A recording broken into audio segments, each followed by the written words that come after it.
السلام علیکم خواتین و حضرات، میں ہوں آپ کی میزبان یاسمین آفتاب علی، چینل یاسمین آفتاب علی، پروگرام یاسمین آفتاب علی کے ساتھ۔ آج کا میرا موضوع پبلک پالیسی پاکستان میں تو خیر کبھی بھی نہیں بنی، لیکن ہم کب بنائیں گے اور کون بنائے گا۔ ہم پبلک پالیسی کے فوائد، اس کے نقصانات اور اس کو یہ جو سوچ ہمارے اندر پنپ گئی ہے تم اور میں، وہ اور ہم،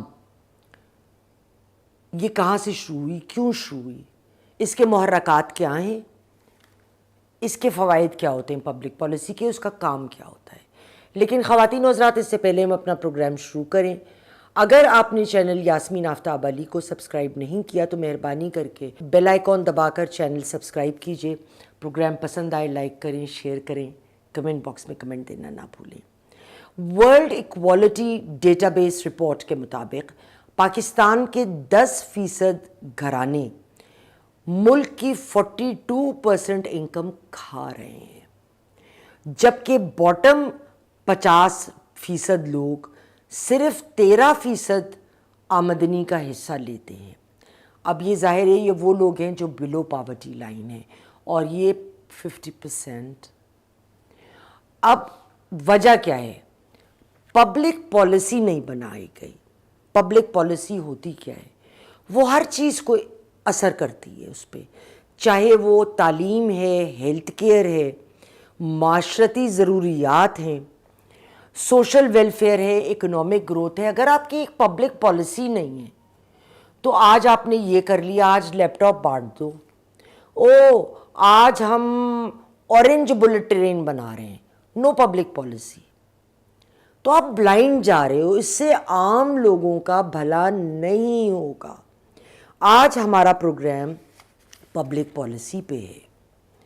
یہ جو پبلک پالیسی ہے یہ ایک ملک کی ویلیوز اور پبلک پرائیورٹیز کو ریفلیکٹ کرتی ہے۔ ہم لوگ ڈفرینسز کو بڑھا کر، ہم امیر ہیں، وہ تو مڈل کلاس ہے، فلاں غریب ہے، ہم ان کو اور بڑھاوا دے کر فخر محسوس کرتے ہیں۔ اور یہ چیز ہمارے اندر کدھر سے پنپ پائی؟ گورے چلے گئے، لیکن یہ جو باقیات تھی نا اپنی، وہ ہمارے لیے چھوڑ گئے، ہم ان کو اپنے کلیجے سے لگائے جیے جا رہے ہیں۔ جیسے پاکستان کے جم خانے یا ہر پروونس کے نام پہ بنا ہوا club, Sindh club, Punjab club, یہ 1849 میں برٹش نے بنایا تھا۔ پہلا جو کلب تھا اس کی آپ تصویر ملاحظہ کریں کہ وہ کتنا چھوٹا سا تھا، اور اب وہ ایک میسو کوئی چیز بن گیا ہے۔ اور جب گورے آئے اور انہوں نے پاکستان پہ اپنی حکمرانی شروع کی تو مقامی لوگوں کو وہ نیٹیوز بلاتے تھے، مطلب ان انسلٹنگ وے، نیٹیوز، ان کے رہن سہن، ان کی ویلیوز، ان کے کلچر کا وہ مذاق اڑاتے تھے۔ تو انہوں نے یہ کلب تشکیل کیا کہ اس کلب میں ان کی ایک اپنی دنیا بسی ہوئی ہے جہاں کوئی نیٹیو نہیں آ سکتا۔ میں نے بڑا ڈھونڈا نیٹ پہ، مجھے وہ تصویر نہیں ملی، آج سے چند سال پہلے میرے پاس موجود تھی۔ اس میں جب بنگلہ دیش میں غالباً چٹاگانگ میں جب جم خانہ بنا تھا تو اس کے باہر ایک بورڈ لگا ہوا تھا، ڈاگز اینڈ بنگالیز ناٹ الاؤڈ۔ یہ میں نے اپنی آنکھوں سے دیکھا ہے، اس وقت کاش ہوتا میں دکھا پاتی۔ یہ جو سوچ ہے نا کہ جو ایسی جگہوں پہ داخلہ ہمارے لیے، ان کے لیے نہیں ہے، ہم اسی سوچ کو لے کر چلتے جا رہے ہیں۔ گورے چلے گئے، اس کی جگہ ہمارے نیٹو بابو لوگ، جس کو میں کہتی ہوں کالا انگریز بن کر آ گئے۔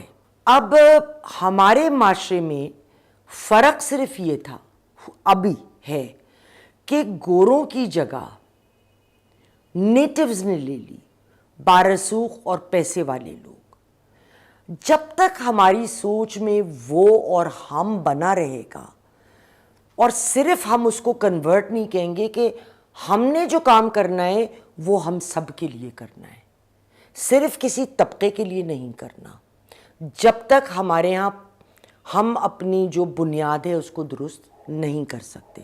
امیروں کا قانون الگ رہے گا، غریبوں کا، عام لوگوں کا، میرے آپ جیسے عام عوام کا الگ رہے گا. اس طرح سے پاکستان کی ترقی کیسے ہو سکتی ہے؟ کبھی ہم لسانی بنیاد پہ ہم اور تم کرنے لگتے ہیں، کبھی کسی انڈسٹری کے مفادات میں ہم اور تم کرتے ہیں، اور بدقسمتی سے ہر انڈسٹری کا ایک پیروکار، ساتھی یا خود اس انڈسٹری میں کام کرنے والا پارلیمان میں بھی موجود ہے. اسی لیے ہم سنتے ہیں جی شوگر مافیا ہے، ٹمبر مافیا ہے. کوئی مافیا نہیں رہ گیا جو پاکستان میں نہ ہو. لیکن پبلک پالیسی کدھر ہے؟ کس انڈسٹری پہ ٹیکس لگے، کس پہ نہ لگے، کس پہ کم لگے، یہ ڈیپینڈ کرے گا کہ میرا بھائی کوئی کیا کام کر رہا ہے، میں خود کیا کام کر رہا ہوں، کس کے کیا ویسٹڈ انٹرسٹس ہیں. اب آئیے ہم بات کریں گے کہ پبلک پالیسی کے فوائد کیا ہیں، point by point. Shipping societal out comes, promoting societal justice and equity, addressing societal challenges, guiding resource allocation, empowering individuals and communities, driving sustainable development and economy by addressing these issues. اب میں تھوڑا سا اس کی دو لائنوں میں تفصیل. Societal out comes کیا ہوتے ہیں؟ مثلاً health care, educational opportunities, environment protection اور سوشل ویلفیئر. سوسائٹل جسٹس ہم کیسے پرووائڈ کر سکتے ہیں؟ پبلک پالیسی کو سسٹم انیکوالٹیز کو دیکھنا ہے. فیئر ایکسیس ہونی چاہیے لوگوں کو ریسورسز کو. جو ولنریبل گروپس ہیں ہمارے ہاں، جیسے شیعہ کمیونٹی بڑی حد تک، یا کرسچن کمیونٹیز پہ ہم حملے کریں گے، قادیانیوں کو تو ہم کھا ہی جائیں گے، ان کو پروٹیکٹ کرنا. اس کے علاوہ جو جسٹس ہے وہ سب کے لیے پرووائڈ کرنا، قانون سب کے لیے برابر، اور سوسائٹی کے جو چیلنجز ہیں ان کو دیکھنا. اس میں کی رول پاورٹی کو، غربت کو کم کرنا ہے، پبلک ہیلتھ کی طرف توجہ دینا ہے. جو کرائسسز ہم دیکھتے ہیں ان کو انوویٹو طریقوں سے، کیونکہ دیکھیے ہر ملک کے جو لاجسٹکس ہیں وہ فرق ہیں. ہم کہیں اور سے کوئی ماڈل لے کے ادھر مکھی پہ مکھی نہیں بٹھا سکتے، تو ہمیں اپنے حالات کو دیکھتے ہوئے ان چیزوں کو دیکھنا ہے. اس کے علاوہ گائیڈنگ ریسورس ایلوکیشن، کہ ہمارے ریسورسز لمیٹڈ ہیں، ان کو ہم کیسے استعمال کریں کہ بیسٹ فائدہ لوگوں تک پہنچے، ٹرکل ڈاؤن کرے. اور امپاورنگ انڈیویجولز اینڈ کمیونٹیز. ظاہر ہے جب لوگوں کو مفاد آپ کریں گے تو آپ ان کو ایز این انڈیویجول بھی امپاور کر رہے ہیں، کمیونٹی کو بھی امپاور کر رہے ہیں، اور اسی طریقے سے ایک سسٹینیبل اکنامک گروتھ ہو سکتی ہے. خواتین و حضرات، مجھے امید ہے اگر کوئی شخص، ایک بھی شخص کو یہ بات سمجھ آئے کہ پلیز وہ اور ہم کرنا چھوڑ دیں، چلیں صرف ہم کی بات کرتے ہیں. اگلے پروگرام تک خدا حافظ.